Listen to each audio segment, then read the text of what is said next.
please raise your right hand and repeat after me? 4 years ago, President Biden came into office with the world still racked by the coronavirus pandemic. And the biggest global challenge was to save lives and get economies back on their feet. After the tumultuous first Trump presidency, when it came to foreign policy, the new administration wanted to rebuild old relationships and stand firmly for democracy. We will repair our alliances and engage with the world once again, not to meet yesterday's challenges, but today's and tomorrow's challenges. Those challenges came fast for Secretary of State Antony Blinken, who was beset by an escalating series of international crises, from the Afghanistan withdrawal to Russia's invasion of Ukraine, to Hamas's attack on Israel, and the subsequent war in Gaza and conflict in the wider Middle East. All the while, Blinken championed the promise of robust American diplomacy to solve the world's many problems. I hope that when we look back on this period in time, one of the conclusions that people will reach is that the United States was leaning in. Now, a new Trump administration is set to lean back from those very alliances and institutions Blinken championed. Conflicts in Ukraine and the Middle East rage on, and what role America will play in the changing global order is an open question. On Thursday, as he enters the last few weeks of his tenure, Blinken sat down with me at the State Department for a wide-ranging conversation about the world he's leaving behind. I think we hand over in America in a much, much stronger position. Which, despite it all, he argues is better than the one he inherited. I'm Lulu Garcia-Navarro, and here's my interview with Secretary of State Antony Blinken.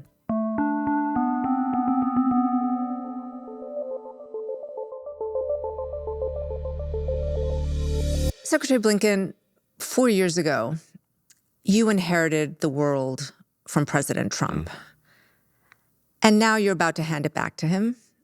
Your tenure has been an unprecedented interregnum, if you will. Have you thought about what a strange position that is to be in? Well, I think a lot about the two sides of this coin that you just alluded to, what we inherited and what we're handing off. In terms of what we inherited, it's so easy to lose sight because people are focused understandably on the present and on the future, not on the past. But if you just look back 4 years, when we took office, we inherited arguably the worst economic crisis since the Great Depression. We inherited the worst public health crisis in at least 100 years. We had a country that was divided, and we had fraught relationships with allies and partners around the world, and a perception from our adversaries, whether it was Russia, whether it was China, other countries, that the United States was in inexorable decline. Today, as I sit with you, and as we look at all of the terrain we've traveled these last 4 years, I think we hand over in America in a much, much stronger position.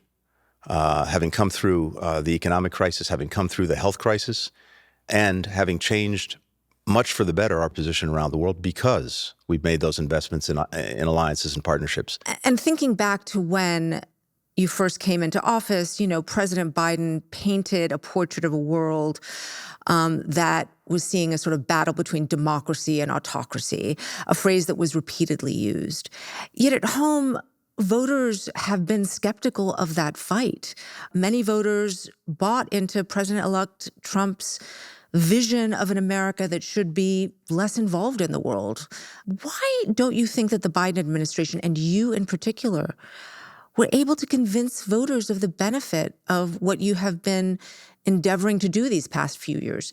I'm not sure that I agree with the premise of the question, which is, from what I see, from what I read, from the analysis that I see, most Americans want us to be engaged in the world. They want to make sure that we stay out of wars, that we avoid conflict, which is exactly what we've done. But they want to see the United States engaged. And I think they understand that if we're not engaged, if we're not leading, then one of two things is likely.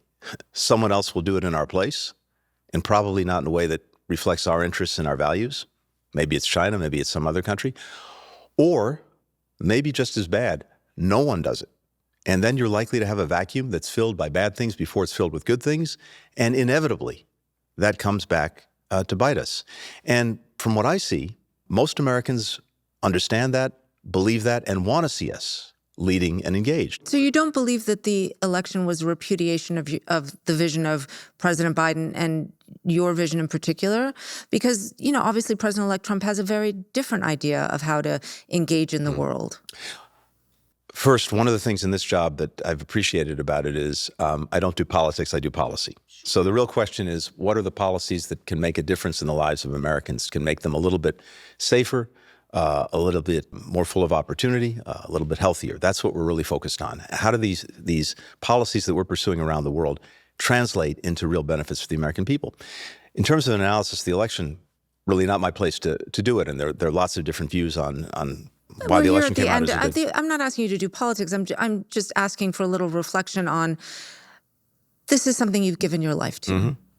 Obviously, the results were a disappointment. And so I wonder if that doesn't seek you to pause and reflect that perhaps that animating vision that you have had might not have been what Americans wanted. I mean, do you think there's just a changing sense in this country of our place in the world and what we owe our allies?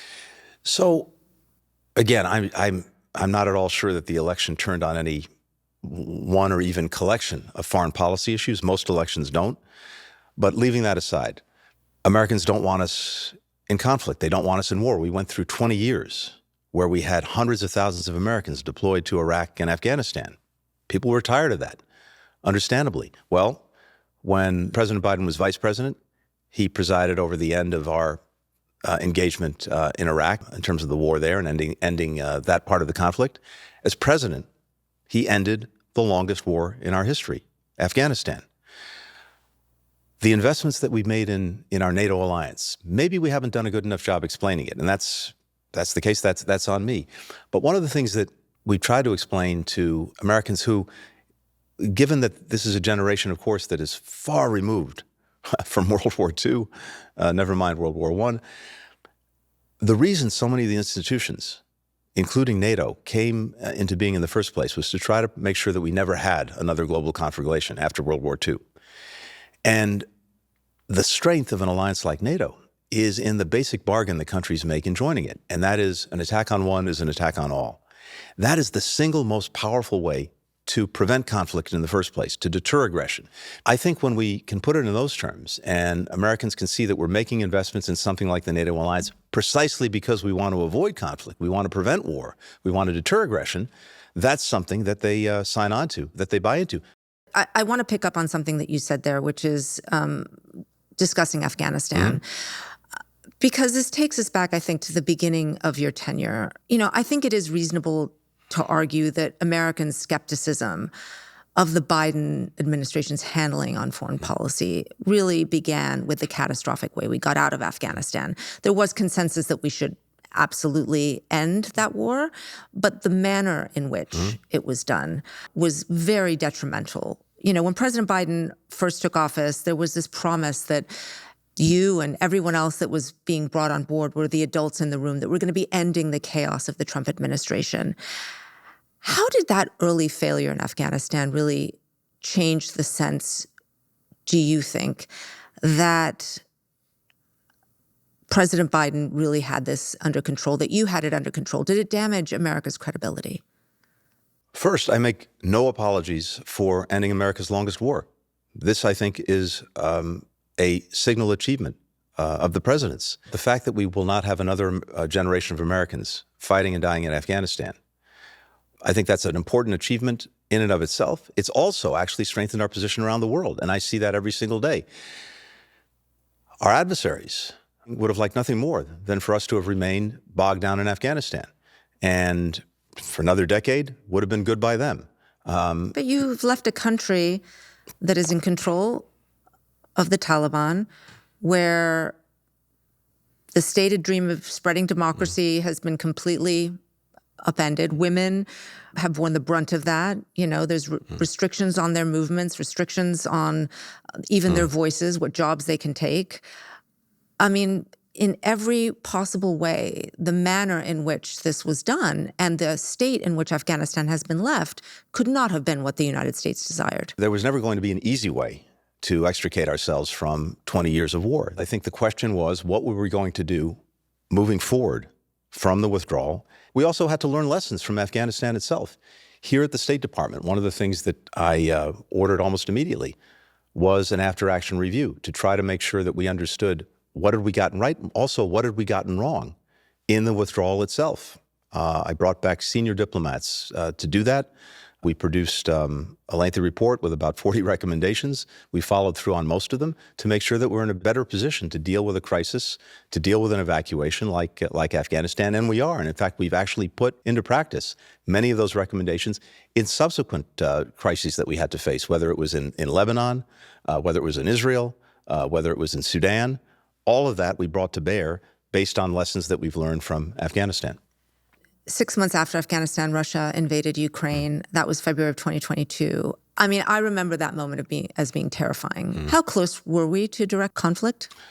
Look, there have been different moments where we had real concerns about actions that Russia might take, including even potentially the use of nuclear weapons. That very much focused the mind. But again, I think throughout, we've been able to navigate this in a way that has kept us away from direct conflict with Russia. Now, Russia's engaged in all sorts of nefarious activities, so-called hybrid attacks of one kind or another, whether it's in cyberspace, whether it's acts of sabotage, assassination. Those things are happening. They're happening in Europe, and this is something that we're working very closely on with many of our partners. But in terms of direct conflict, I don't think we've been close, but it's something that we've had to be very, very mindful of. You made two early strategic decisions on Ukraine. The first, because of that fear of direct conflict, was to restrict Ukraine's use of American weapons within Russia. The second was to support Ukraine's military offensive without a parallel diplomatic track to try and end the conflict. How do you look back on those decisions now? So first, if you look at the trajectory of the conflict, because we saw it coming, we were able to make sure that not only were we prepared and allies and partners were prepared, but that Ukraine was prepared. We made sure that well before the Russian aggression happened, starting in September, the Russian aggression happened in February, starting in September and then again in December, we quietly got a lot of weapons to Ukraine to make sure that they had in hand what they needed to defend themselves, things like Stingers, javelins that they could use, that were instrumental in preventing Russia from taking Kyiv, from rolling over the country, erasing it from the map, and indeed pushing the Russians back. But I think what's so important to understand is at different points in time, people get focused on one weapon system or another. Is it an Abrams tank? Is it an F-16? Is it an ATACMS, a missile? What we've had to look at each and every time is not only should we give this particular system to the Ukrainians, but do they know how to use it? Do they have the requisite training? Can they maintain it? Is it part of a coherent plan? All of those things factored into the decisions we made on what to give them and when to give it. But in each and every time, it was to make sure that they had what they needed to defend themselves. In terms of diplomacy, look, we've exerted extraordinary diplomacy in bringing and keeping together more than 50 countries, not only in Europe, but well beyond, in support of Ukraine and in defense of these principles that Russia also attacked back in February of that year. Look, I worked very hard in the lead up to the war, including meetings with my Russian counterpart, Sergei Lavrov, in Geneva a couple of months before the war, trying to find a way to see if we could prevent it, trying to test the proposition, whether this was really about Russia's concerns for its security, concerns somehow about Ukraine and the threat that it posed, or NATO and the threat that it posed, or whether this was about what it in fact is about, which is Putin's imperial ambitions and the desire to recreate a greater Russia, to subsume Ukraine back into Russia. But we had to test that proposition, and we were intensely engaged diplomatically with Russia. Since then, had there been any opportunity to engage diplomatically in a way that could end the war on just and durable terms, we would have been the first to seize them. Unfortunately, at least till this moment, we haven't seen any signs that Russia's been genuinely prepared to engage. I hope that changes. However, Ukraine has been left in this position now where a new administration's coming in. They have a very different view of the conflict.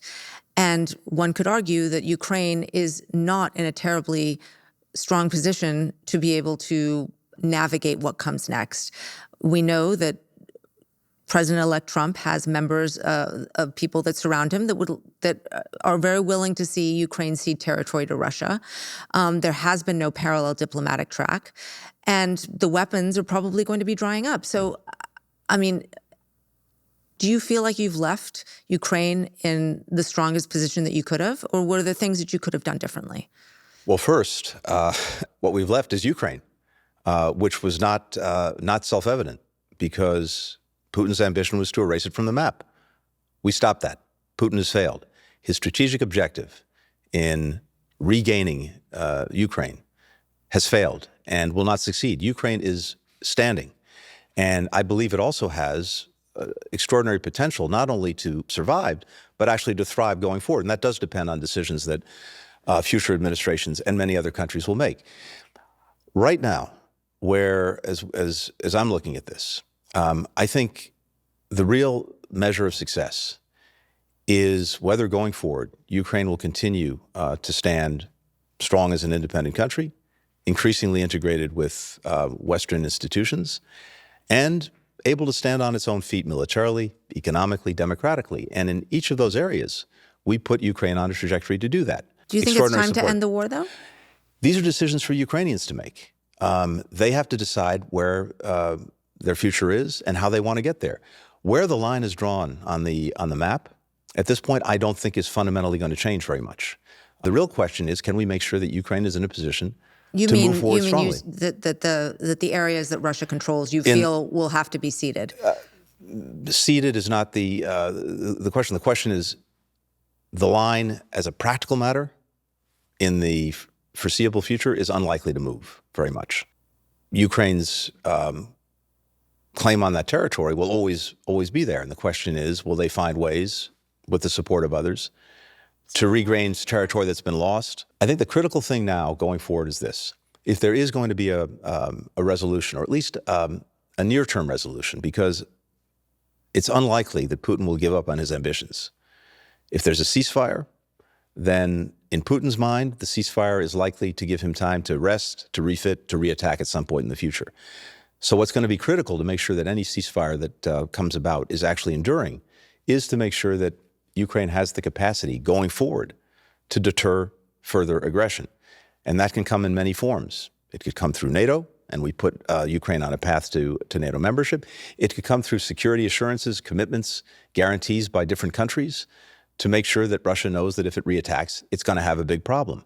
That, I think, is going to be critical to making sure that any deal that's negotiated actually endures and then allows Ukraine the space, the time to grow strong as a country. It's interesting. What I'm hearing you say is that Ukraine's fate will no longer rest in its major supporter, the United States. You see it as resting elsewhere, Europe, et cetera. Look, I hope very much. And I don't want to say expect, but I certainly hope very much that the United States will remain the vital supporter that it's been for Ukraine. Because again, this is not just about Ukraine. It's never just been about Ukraine. Well, let me pick up on something that you said and the idea of this interregnum that you have had of picking up from Trump and handing back to Trump, because this is one of the conflicts that will be handed back to Trump. And his approach to foreign policy writ large seems to be to avoid engaging militarily while wanting the world to be scared of us. He doesn't seem terribly interested in the work of diplomacy. I'm curious both how you would define that foreign policy philosophy and what you think of that approach. To me, as I said before, in the absence of American diplomacy, you're going to have diplomacy by lots of other countries that are going to shape the world in ways that may not be so friendly to our own interests and our own values. So that's a choice. We can disengage. We can not be present. We can stand back. But we know others will step in, and we have to decide whether that's in our interest. I mean, it's not that he wants to stand back. It's that he uses other methods to make countries bend to America's will. Well, you're seeing some of these actions. Let's take an example. Let's take a concrete example. Let's talk about China for a minute. I think President Trump was right during his first administration in identifying some of the challenges posed by China. No country has the capacity that China does to reshape to its own will and designs, the international system that we and many others put in place after the Second World War. It has the military power, the economic power, the diplomatic power to do that in ways that no other country does. And we also know that many of the practices it's engaged in have been grossly unfair to our workers, to our companies, undercutting them, driving them out of business. So I think he was right in identifying that problem. Where I would disagree with the approach he took, and where I would commend to him the approach that we pursued, is we're so much more effective in dealing with the challenges posed by China when we're working closely with other countries. So if you're trying to take on the China problem, but at the same time you're taking actions that in one way or another alienate allies and partners, you're likely to be less effective in dealing with China. When we took office, the European Union was on the verge of signing a major trade agreement with China. They were hedging. They weren't sure if they could count on the United States. We'd had real challenges in the relationships in the preceding 4 years, and they were hedging toward China. So were many other countries. We were really on the decline when it came dealing with China diplomatically and economically. We've reversed that. And so I think the difference is the way we've approached it is we've sought to bring other countries in to dealing with this challenge. When we're dealing with China's economic practices that we don't like, and we're doing it alone, we're 20% of world GDP. When we've aligned Europeans, key allies and partners in the Asia Pacific, we're suddenly 40, 50, 60% of world GDP, something that China can't ignore. And again, what I've seen over these last 4 years is a convergence in the approach taken to China with Europe and with Asia that we've not seen before.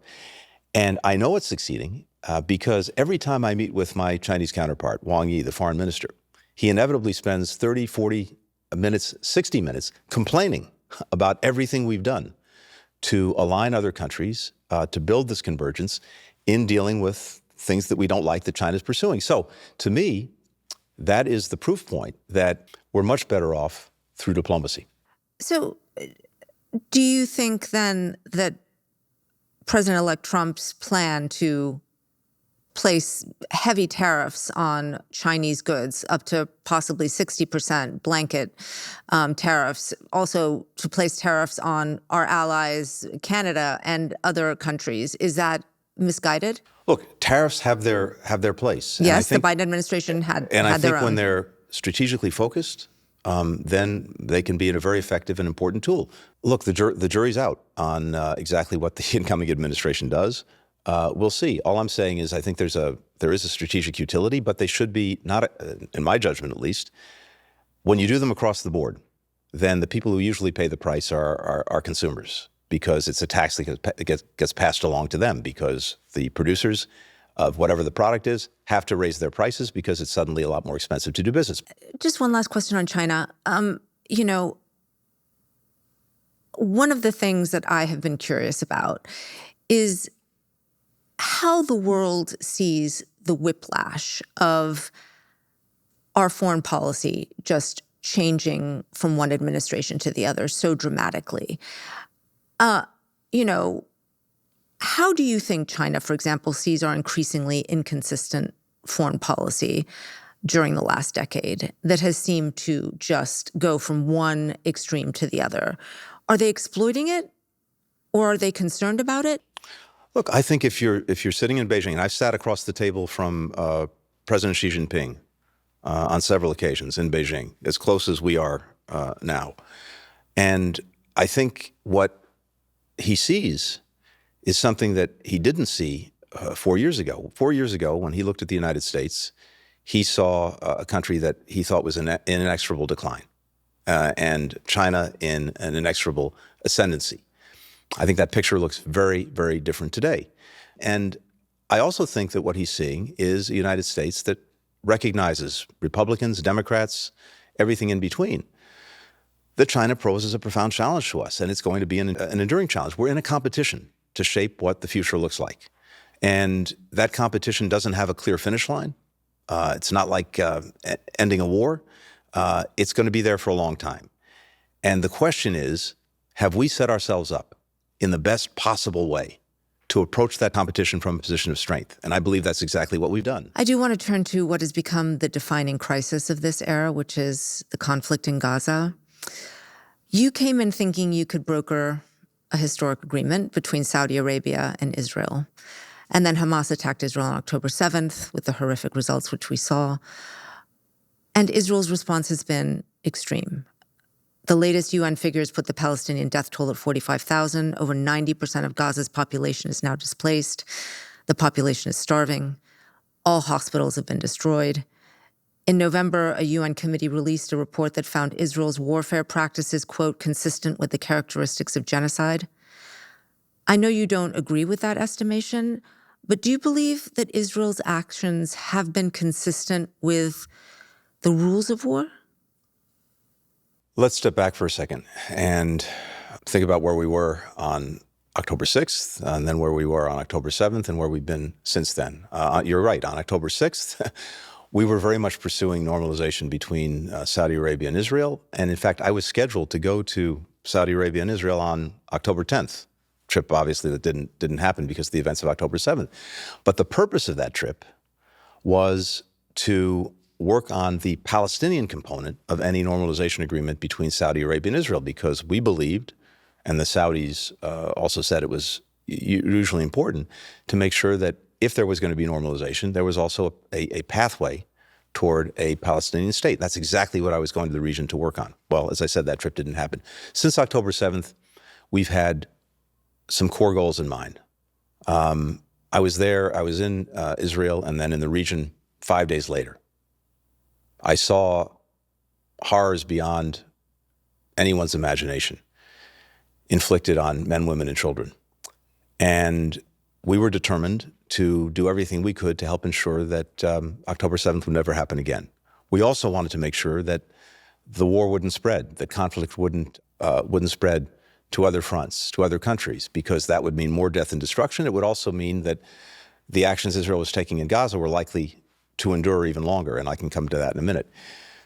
Third, we wanted to make sure, to the best of our ability, that the children, the women, the men in Gaza who were caught in a crossfire of Hamas's initiation, that they did nothing to start and were basically powerless to stop, were as protected as possible and got the assistance they needed to survive this horrific conflict.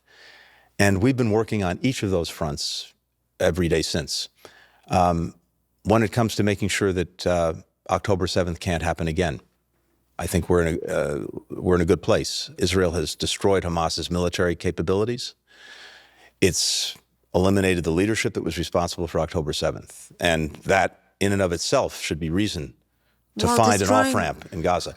While destroying the territory. There's huge suffering. I don't need to tell you that. No one needs to remind me of the suffering, because it's something that drives me every single day. It's exactly why we've done everything in our power to find a way to get an end to the conflict through getting the hostages back and getting a ceasefire. I've been to the region a dozen times with that in mind. I mean, even Israel's former Israeli Defense Minister Moshe Yaalon referred to what's happening in Gaza as war crimes and ethnic cleansing. I mean, this is internal criticism. This is not external. So I guess I would repeat the question and ask you, has Israel respected the rules of war in Gaza? We, as you know, have looked and continue to look at that in depth, and we put out our own reports on this with our own assessments. And when it comes to the actions that Israel has taken in its defense, in its just defense, in trying to make sure that October 7th never happens again, we've said from day one that how Israel does that matters. And throughout, starting on day one, we've tried to ensure that people had what they needed to get by. The very first trip that I made to Israel, 5 days after October 7th, I spent with my team 9 hours in the Kiryat, the IDF's headquarters in Tel Aviv, 6 stories underground, with the Israeli government, including the prime minister, including arguing for hours on end about the basic proposition that the humanitarian assistance needed to get to Palestinians in Gaza. And that was an argument that took place because you had in Israel, in the days after October 7th, a totally traumatized society. and public opinion. This wasn't just the prime minister or a given leader in Israel. This was an entire society that didn't want any assistance getting to a single Palestinian in Gaza. I argued that for 9 hours. President Biden was planning to come to Israel a few days later. And in the course of that argument, when I was getting resistance to the proposition of humanitarian assistance getting in, I told the prime minister, I'm going to call the president and tell him not to come if you don't allow this assistance to start flowing. And I called the president and to make sure that he agreed with that, and he fully did. Anyway, we got the agreement to begin assistance through Rafah, which we expanded to Kerem Shalom, to many other places. I say this by way of saying that we've tried all along to look out for the needs of so many people who've been caught in this horrific crossfire. And we have a traumatized Palestinian population for obvious reasons. I've met with Palestinian Americans who've lost loved ones in Gaza. I have with me still a little brochure that one fellow American made that has pictures of his family in Gaza. On one side, the left side, those who were killed, including children. And on the right side, those who are still alive. And that motivates me as well every single day to try to find a better way forward. Now, Israel is operating in a unique environment, which doesn't absolve it of its responsibilities. But have they met those responsibilities? And when it comes, for example, to the provision of humanitarian assistance, we've found periods of time where, no, we didn't think they were doing enough. And this is exactly why, most recently with Secretary Austin, we pressed them very hard to take actions that would ensure that more assistance got to people. Because as you know, withholding food aid is considered a war crime. Yeah. And so what you're saying to me is that actually they didn't want to even provide No, there's a difference food. there's a big difference between intent and result, whether it's under the law or under anyone's standard. The results that we were seeing were grossly insufficient. That is, the results in getting people the assistance they needed, just as making sure that people are protected, I think has been insufficient. There's a very different question about what was the intent. You know, what we've seen in Gaza is fairly indiscriminate. We have seen reporting of absolute devastation, entire areas flattened. And at the crux of this, of course, is the fact that the United States provides so many of these weapons to Israel. The 2,000-pound bombs that have killed Palestinian civilians, they get vetted through the State Department. And I know that the administration's been struggling with this the whole way through. But where we are now is that the war is still being prosecuted. Hamas is no longer deemed a threat in the way that it was. And the population has been completely decimated. So I'm curious, why still provide these weapons to Israel? As I said from day one, first of all, we have been and we remain fundamentally committed to Israel's defense. And unfortunately, it faces adversaries and enemies from all directions. And that means that the support that the United States provides over many administrations, Republican and Democrat, over many years, that support is absolutely vital to making sure that Israel is able to defend itself, that it can deter aggression coming from many other quarters, whether it's Hezbollah, whether it's Iran, whether it's the many Iranian-backed proxies, whether it's the Houthis, you name it. That support is vital to making sure Israel has a deterrent, has an adequate defense, and in turn, that means that we're not going to have an even broader, wider conflict that results in more death and more destruction. And so it's been vital to maintain that. Second, we believed and continue to believe that the quickest way, the most effective way to have an enduring end to Gaza is through an agreement on a ceasefire that brings the hostages home. The two biggest impediments to getting that over the finish line, and we've been so close on several occasions, and as we speak today, we're also very close. There have been two major impediments, and they both go to what drives Hamas.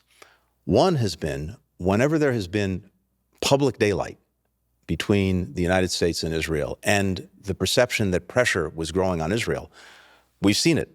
Hamas has pulled back from agreeing to a ceasefire and the release of hostages.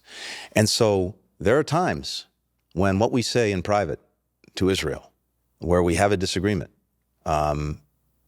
is one thing, and what we're doing or saying in public may be another. But that's in no small measure, because with this daylight, the prospects of getting the hostage and ceasefire deal over the finish line become more distant. Well, there were moments when it seemed you were trying to draw red lines in public, telling Israel not to go into Rafah, for example, and then they did. Israel's prime minister... They went into Rafah in a very different way than Benjamin they were planning to do. Netanyahu never seemed to listen to you, though. No, I disagree with that. And again, I mentioned how we've gone at humanitarian assistance from day one, and that's been a perennial and ongoing effort throughout this time. When it comes to Rafah, we had deep concerns about a direct attack and the use of the 2,000-pound munitions in densely populated areas. What Israel wound up doing in Rafah was very different from what they were planning to do before we engaged with them. So you feel like you've been effective in shaping the conduct of I think the Prime question Minister Benjamin Netanyahu. I think the question we had was how can we most effectively both shape the conflict, but also bring an end to the conflict. And the focus on getting a ceasefire hostage agreement was what was, in our estimation, the quickest and most durable way to get an end. And as I said, Hamas won.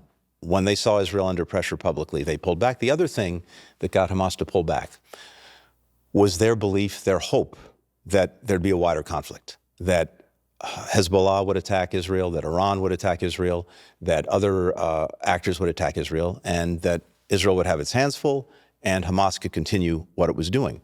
So we worked very hard to make sure that that didn't happen. Part of that was making sure that Israel had what it needed to defend itself, to deter broader aggression.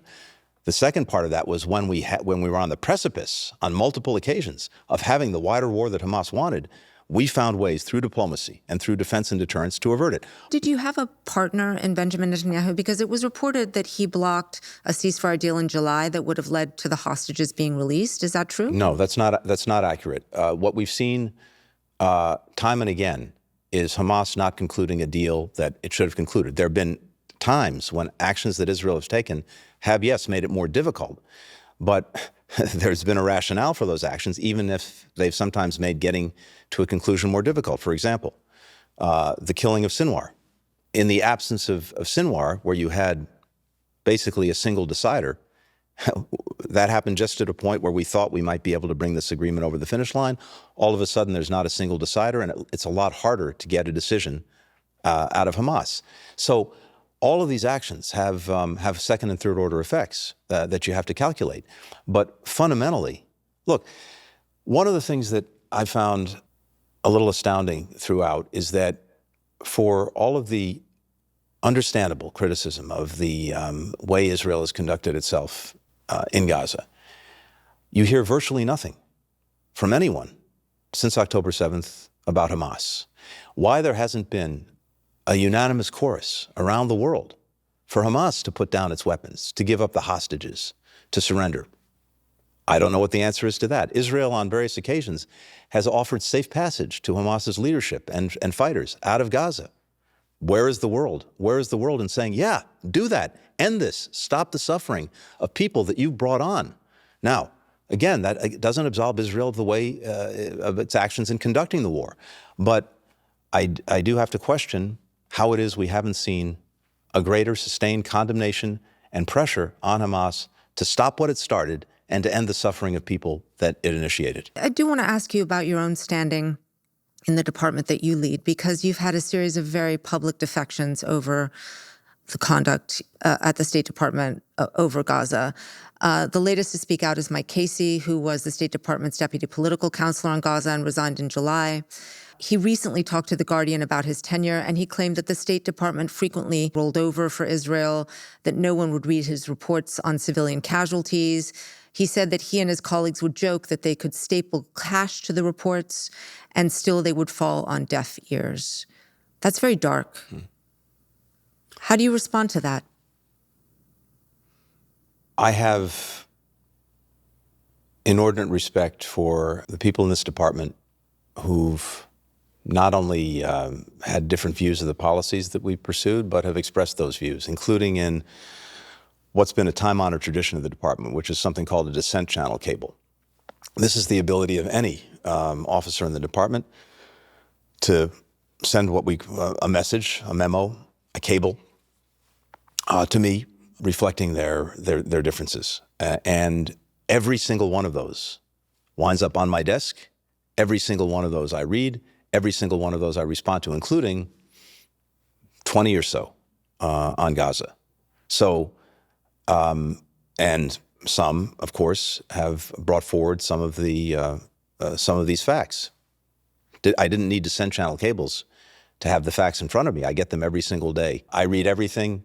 I comment on everything. I look for answers on everything. Does that mean we get to the right answers every time? No. But does it mean we're intensely focused on it? Yes. And again, my goal has been to end this conflict in Gaza in a way that makes sure that October 7th doesn't happen again, that ends the suffering of people, and does it in an enduring way that brings the hostages home. Do you think there's still hostages alive? Yes. Do you, Secretary Blinken, worry that perhaps you have been presiding over what the world will see as a genocide? No. It's not, first of all. Second, as to how the world sees it, I can't fully answer to that. But everyone has to look at the facts and draw their own conclusions from those facts. And my conclusions are clear. I think as well, there is, in the wake of this horrific suffering, the traumatization of the Israeli population, the Palestinian population, and many others. There's also a light that one can see that offers the prospect of a much different and much better future. It doesn't bring back the lives of those who've been lost. It doesn't bring back the parents of the children in Gaza who've lost their parents, or the children for parents in Israel on October 7th who lost theirs. But it does offer a different way forward. And we've done an extraordinary amount of work to build the foundation for that. First, you've got to end the conflict in Gaza. And I believe it will end, and it will probably end more or less on the terms that we've established in the hostage ceasefire agreement that President Biden put forward, that we got the whole world behind. It will land there. Second, you have to make sure it's enduring. We've spent months working on a post-conflict plan with many countries in the region, Arab partners in particular. And that plan is, if we don't have the opportunity to start to try to implement it through a hostage ceasefire agreement in the next couple of weeks, we will hand it off to the incoming Trump administration, and they can decide whether to move forward with it. Third, we have the prospect of a totally different region with normalized relations between Israel and Saudi Arabia and many other countries, Israel integrated into the security architecture of the region, and because it will be a requirement of any such normalization agreement, a real pathway to a Palestinian state. We've done all of the work to put those plans in place. Normalization with Saudi Arabia, that can happen tomorrow, based on the work that we've done, the investments we've made, once there is an end to the conflict in Gaza and an agreement on a credible pathway forward for the Palestinians. All of that work is there. That's what we'll be handing over. But it requires leaders to make really hard decisions, and it requires somehow moving beyond the trauma of two societies, Israeli and Palestinian, that we see and that have taken root. That's going to be the really hard part. Your tenure, as we've said, has been filled with many complicated conflicts. At the same time, there's been a lot of reporting on President Biden's declining abilities over the course of his term. You are one of the closest people to him. You have worked with him for decades. By some accounts, he considers you a surrogate son. This is a delicate question to ask, but I do feel that many Americans want to understand if you saw changes from the man that you knew so well. Look, here's what I can tell you. Look at everything we've done, everything I believe that we've achieved in this administration, at home and around the world. And whether you agree or not, I think there's a very strong record of achievement, historic in many ways. Every single one of those achievements has been the product of a decision that was made by the President of the United States, by President Biden, not by me, not by others in the administration, by the President. His judgment, his decision, his action has been reflected in what we've done, what we've achieved. That's the basis upon which to judge whether he's been an effective president. And I believe the answer is resoundingly yes. Last summer, my colleague Robert Draper reported that people in the diplomatic corps worried that the president's memory, for example, was showing signs of slipping while he was meeting with foreign leaders. Look, we all change. We all age. I have a 4, soon-to-be 5-year-old daughter. I was sitting with her the other day, and now 4 years in. And she was saying, oh, Daddy's wearing a white shirt, he's got on a blue suit, he has black shoes, and he has gray hair. And I said, no, my hair's brown. And she said, no, it's gray. We all get older, we all change as we get older. But again, what I've seen when it comes to judgment, when it comes to decisions that do right by the country, he's shown that judgment, he's made those decisions. On a personal note, your own story is very much defined by this fight against autocracy. Your stepfather was a Holocaust survivor who was saved from the death camps by American soldiers. It's an incredible story. You've said that you learned lessons from him about what our country is and what it represents and what it means when the United States is engaged in leading. And I'm wondering, as you look at the end of your tenure, as you've been leading over the last 4 years, and you're handing off, as we've discussed, many of these conflicts that are still unresolved, and you have come under a lot of criticism. Do his lessons strike you differently now than they did before, that you've been through the fire, so you will, of really being the person at the forefront of making these very, very difficult choices? You know, my friend Tom Friedman wrote a few months ago a column that basically said, parents, don't let your sons and daughters grow up to be Secretary of State. It's a different world than it was when some of my predecessors were doing this. And I think at the heart of that is something I've seen over 32 years that I've been engaged in foreign policy, starting at the very beginning of the Clinton administration and now concluding with the Biden administration, which is that now, and in recent years, there's been a greater multiplicity, a greater complexity, a greater interconnectedness of problems than ever before, and they're happening at a speed that we've never experienced before. And as a result, it's a very different challenge. But some basic fundamentals haven't changed, at least for me. And yes, it does go to the lessons that I learned from my stepfather, from my father, and other relatives, almost all of whom came to this country as immigrants, as refugees, fleeing oppression, fleeing the case of my stepfather, the war that and the Holocaust that eliminated his entire family, and each in one way or another finding themselves on our shores and having seen the United States as the last best hope, having come here, rebuilt their lives, and flourished because this is the country that we are.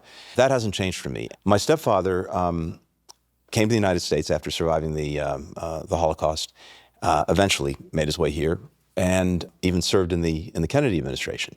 And back then, you could become an American by special act of Congress, which he was. So Congress passes an act, and he became an American citizen. And I have my family has that act.